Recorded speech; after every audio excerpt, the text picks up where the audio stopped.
Guys, what's going on, and welcome to a brand new video. If you're new to the channel, please make sure you do like the video and subscribe to the channel if you haven't already, because we're on the road to 1k and we're getting closer and closer every single day. So please subscribe, like the video, because it helps to get out to more people. At the moment, YouTube's being pretty shitty and it's not really getting out to people, so if you like it, helps with that. So let's get into it. Leeds United lost 2-0 to Burnley. I mean, should we just talk about the two Burnley goals? I mean, the first one, for me, that first goal, I just want to talk about the goals. That first goal's poor. I think it's Stack. For me, it's on Stack. I don't think it's on any... I think it's on Stack to pick out that man. But it doesn't matter from that. Why is someone in the middle of the goal, in the middle, open? Why is someone in the middle open? There's no one around him in the middle to just get a free header. Like, he shouldn't be free in the middle of the pitch. In the middle of the box, sorry, you know, or basically where the penalty spot, like the middle of the box. No one should be free in that situation, and, you know, they leave him free. Header, bang, goal. Good header, but it shouldn't have come to that because someone should have been on him marking the middle of the goal. I mean, that's somewhere where normally someone is, but that was poor defensively for that goal. The second goal, Strauch gives away at first, and then they just go through and hit. I mean, it's an absolutely beautiful... I just clapped. I clapped the second goal because I was like, that's an absolute screamer. That's a brilliant finish. And we lose 2-0. Chances that we had in this game. Let's go back to the first half. Brendan Aronson should have put that chance away. Harrison does well to read the pass, plays into Aronson. Aronson hits it, the keeper saves it, and it goes onto the post. Should do better and should score. Yeah? But the hammering I've seen people give Aronson is outrageous, especially on Twitter. He was the best player on the pitch. And if you don't want to admit it because you hate the guy, because that's all it is agendas at this point, because you don't watch fucking football with your eyes, you watch it with agendas. There's agendas in there, because he was the best player on the pitch. If there was anyone in that team that looked like that was going to create anything in that game, it was Brendan Aronson. He was the only one that looked like was going to create a goal for us. Yes, and I can say also, that's a problem. That's a problem when our best creative player on the pitch today was Brendan Aronson. That's a problem. Yes, we don't have Okafor, but I expected more from Stack. I expected more from Longstaff. I expected more from DCL. I expected more from Harrison even. You know, but even Bogle and Goodmanson. I'm expecting more creation from them than Aronson, who was the best creator on the pitch for us. The best creator on the pitch for us. And it's mad that I have to say that, because I didn't think I was going to say this, but every minute that went by, I'm like, Aronson's done well there. Aronson's done well there. He's won the ball back. Great defensively. And then going forward, I'm like, oh, unlucky. But he was the one creating the chances. He was the one giving us opportunities to score. And I'm more mad at everyone else that they didn't do that. Because Aronson, we know, is that defensive winger who's very great going back and very good going defensively, but not the best player going forward in attack. We know that.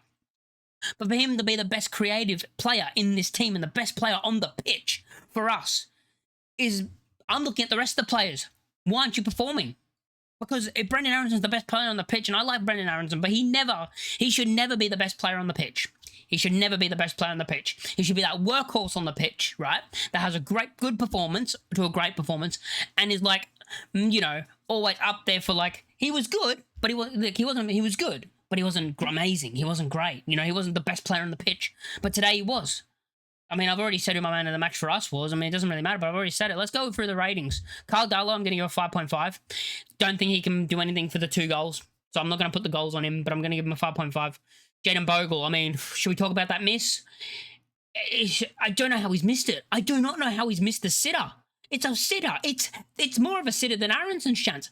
The keeper, the ball's bounced above the keeper, and he's hit it upwards. He's hit it upwards away.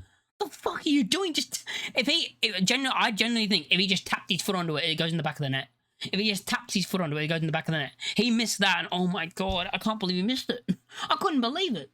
I'm going to give him a 5. Joe Rodon, thought was okay today. Going to give him a 6. Thought he was all right. Pascal Strauch, he was at fault for the second goal. He gave the ball away. Maybe he should come out now, because that's 2 games in a row now he's given away the ball that's led to a goal. So maybe he should come out now. Don't think he was bad. I'm going to give him a 6. Goodmanson. I thought Goodmanson wasn't really on it today. I don't think he was great, but I don't think he was poor. I don't think he was poor at all. So I'm going to give him a 6 as well. Longstaff, I expect more from you. I'm going to give you a 5.5 because I expected more from him in this game. I expected more from Longstaff in this game. He didn't perform the way I wanted him to perform and the way he has performed recently. 5.5. Ethan Ampadu.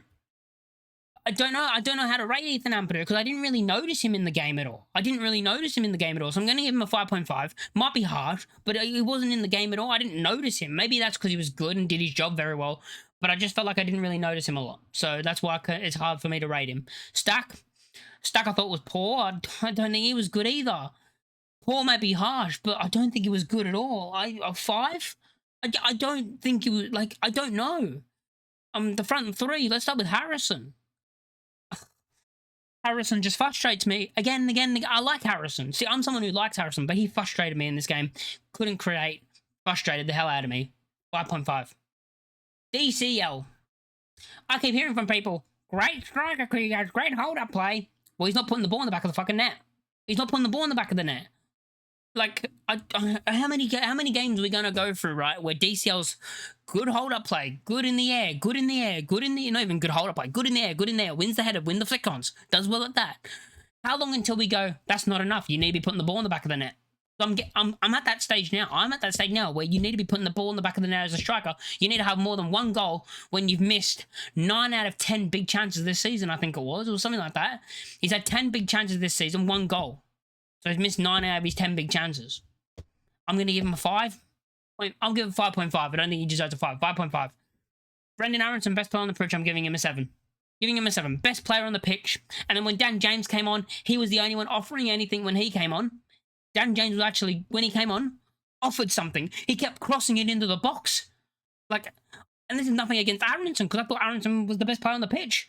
Maybe in the next game, if Okafor's still out, you start Harrison and James. Aronson and James. Maybe you move Aronson to the left, you know, or you put James on the left, one of the two, and you start Aronson and James.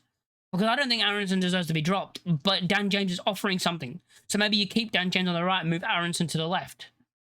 I'm fine with that, but I think Aronson deserves to keep his spot, but I also think we need that creativity, which looked like at least James was trying when he came on to whip the ball into the box, which is why I want him starting. So the 2 wingers I'll start in the next game against West Ham is Aronson and James.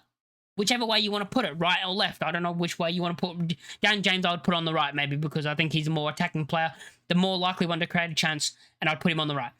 But Aronson, like, as I said, first half, the only player that looked like creating a chance that we we're going to score from. The only one on that pitch. And yeah, we missed our chances. We didn't take them. I mean, let's be real. We could have scored a couple. Like, we could have legit scored 3 goals in this game. We lose this game 2-0, but we could have scored 3. I mean, Aronson's chance, yes, that's 1. Bogle's chance, that's definitely 2. You know, that's definitely... Yeah, Aronson's one, I'm being like, okay, the keeper made a save. Maybe he should do... I mean, he should do better with the shot. But I'll give him a bit of leeway because it was saved onto the post and it's unlucky. Bogle's is absolutely terrible. It's a tap-in. It's generally a tap-in. The ball's bounced above the keeper. It's a tap-in. And then the Metcha header, I think he should do better with that. The ball's whipped in perfectly towards his head and he's headed it over the bar. The keeper's come flying out and then he's headed it over the bar. I think he should do better with that header. That's 3 chances. 2 of those 3 could have went in. Any of 2 out of the 3 could have went in, and we could have been talking about this game as like, well, we got a point, but guess what? We don't take our chances.